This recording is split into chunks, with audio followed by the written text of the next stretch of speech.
Sun Belt Conference Championship is set. It will be the James Madison Dukes versus the Troy Trojans.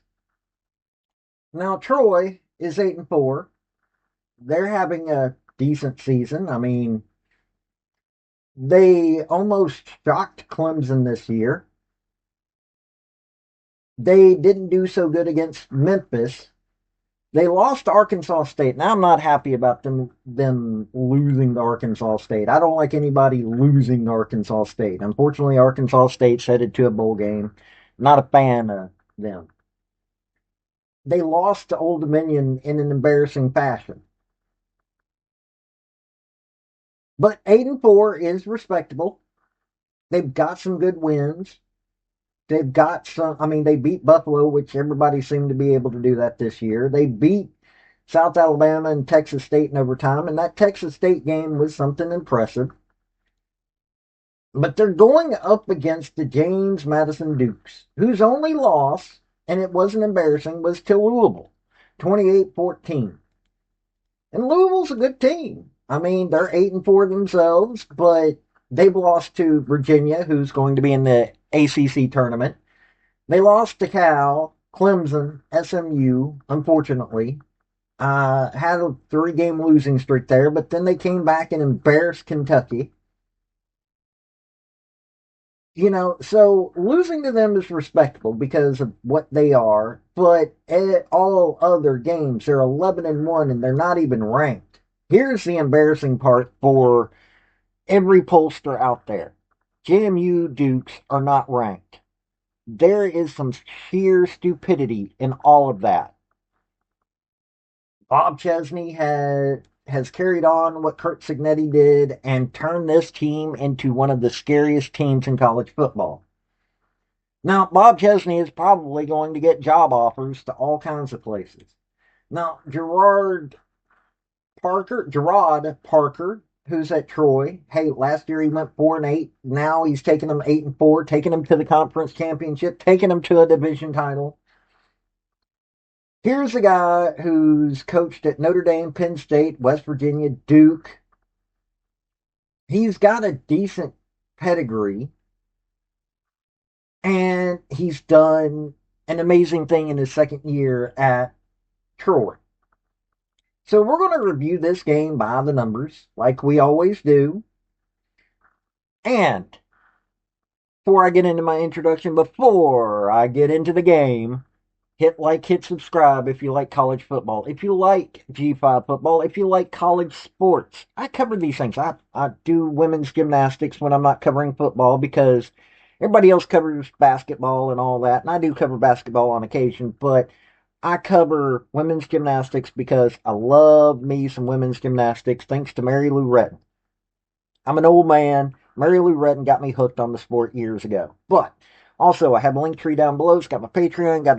Gotta shout that out. Now, let's get into this. Hey, folks. Before we get into this video, let me stress a few things. The team that makes the fewest mistakes will win. Play for and make the breaks. When one comes your way, score. These are the first two of General Robert Nealon's 7-game maxims. They're also, has been proven by folks that use these maxims in their life, some of whom went into combat in World War II, it can help you shape your life a little bit better. So, enjoy the sports on this channel, but also think about this. Think about those two maxims. Now, let's get into this. Now, let's start with the Troy Trojans, since they're visiting Bridgeport Stadium. Tucker Gilcrease is QB1, 117 of 194, 60.3 completion rate, 1,414 yards through the air, has thrown 9 touchdowns, 4 interceptions, been sacked 26 times. This offensive line is garbage. Now, unfortunately, Goose Crowder was their starting quarterback originally. 97 156, 62.2% completion rate, 1,118 yards, threw 11 touchdowns, 5 interceptions, but was sacked 18 times. He's out because of injury. Now, that in and of itself is not a good thing at all. Um, Let's see here. Shoulder injury earlier in the season. So he was already doing some really amazing things. So, it is what it is. They've got 20 touchdowns through the air, got 10 interceptions, though. This team has problems on that side of things. But here's a number that I didn't think that I would hear, especially from a team that's in a conference championship. Their quarterbacks have been sacked 49 times. There comes a point where you're just trying to hurt your quarterback if your offensive line is that bad. Considering all of that, that's no wonder of the percentage. That's no wondering of, the what's been thrown. Now, rushing. Ty Meadows has got 152 carries, only 685 yards. Part of that's no offensive line. 47 yards, long run, 5 touchdowns. Jordan Lovett, 79 carries, 311 yards, 22-yard long run, 2 touchdowns. Tucker Gilchrist, 97 carries, 131 yards, 5 touchdowns. Got a few other guys got 1. They got 15 on the ground. Now, their Ra Thomas has got 31 catches, 495 yards, 75-yard long run, 5 touchdowns. Trey Taylor, 28 catches, 478 yards, 60-yard long run, 3 touchdowns. DJ Epps, 40 catches, 430 yards, got a 48-yard long run, 5 touchdowns. Ethan Connor, 26 for 362, 3 touchdowns. Few other guys got 1. Their wide receiver room is doing the work. I mean, they're running rushers are trying to, but when you've got an offensive line that bad, now on defense, here's where some positivity comes in. They got 29 sacks on opposing quarterbacks. That's really good numbers. That's power 4 numbers. They got 37 pass deflections, 9 interceptions. They scored on 3 of those. Oh, they also have 9 forced fumbles, 6 fumble recoveries. That's low, but still good numbers. Pass defense, not bad, but them being able to get to opposing quarterbacks, really good things. Now, leading tackler, Jordan Stringer is a linebacker, 104 tackles, 2 sacks, 3 pass deflections. Devin Lafayette. Now, here's something. I know this is primarily in the group of 5, but when your safeties are getting this involved, there's a problem. It really is. There is a problem. Devin Lafayette, safety, 99 tackles, 1 sack. Why is your safety having to come up to do a sack? I'm not saying he's not a good player. I'm just saying, why? Got 4 pass deflections, 2 interceptions, 2 forced fumbles. Jaquez White, 61 tackles. Way too much of a drop off there. 1 sack, 11 pass deflections. The man's doing the work. 2 interceptions, one of which he took back for a score. Justin Powell. This man is a safety. 54 tackles, 1 pass deflection, 1 interception, 1 fumble recovery. I'm looking at this defense going, why are your safeties doing this much work? I'm also looking at this going, why are you having guys that are having that many sacks compared to everybody else? Penalty wise, 71 of 669, 55 yards a game, a little disciplined, but no offensive line whatsoever. Now, when you're talking about the JMU Dukes, Alonzo Barnett, 183 of 297, 2,440 yards through the air, 61.6 completion rate, thrown 20 touchdowns, 7 interceptions, been sacked 15 times. Now, throw in all the others. They've got 23 touchdowns through the air. They've got 9 interceptions, 18 sacks. Not bad. Offensive line is doing what they need to do. The quarterbacks need to quit holding the ball, or they need to have a little bit better control as to who they're throwing it to, but not bad numbers.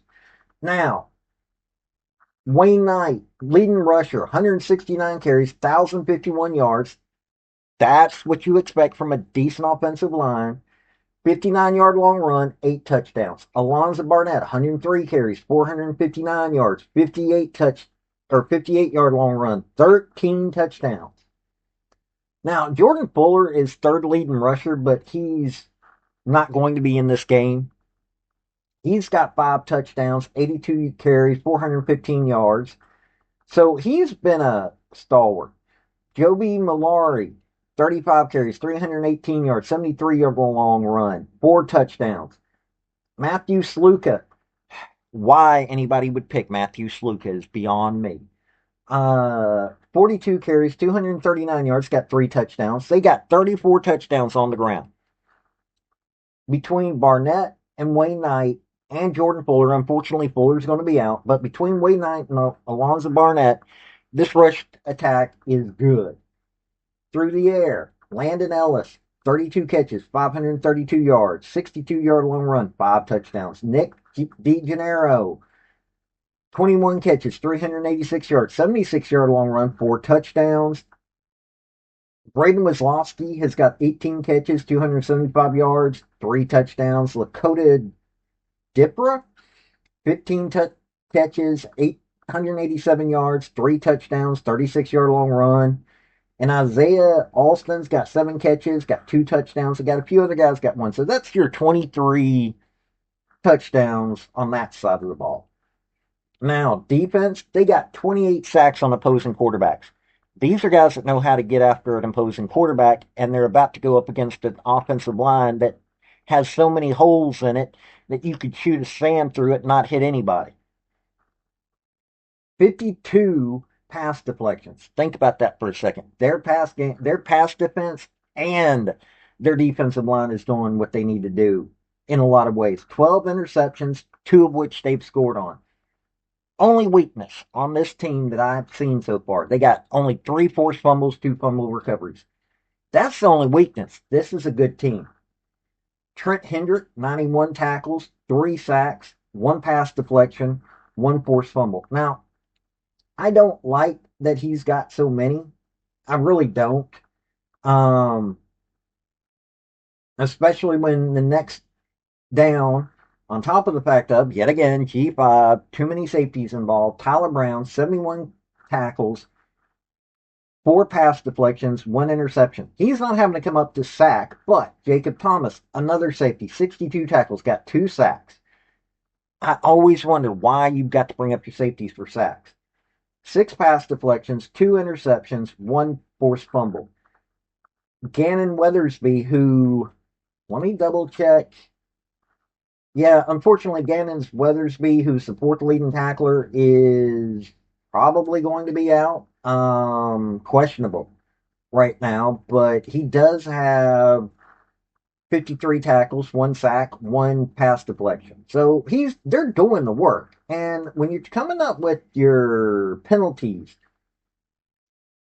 85 for 822, 60 yards a game, not very disciplined. But they know how to score and they know how to stop the other team. End of story. This is an all-around team. This is why Bob Chesney has got so many people saying that he should be getting another job, or at least is going to be approached to get another job.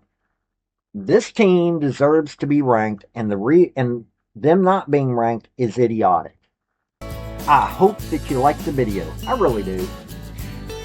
Hit like and subscribe for me, because I'm going to come out with far more videos, and you get all kinds of chance. Also, don't forget, my link tree is down below. You can get to my Patreon that way, or go to my other stuff. This has been Paul. Have a good day.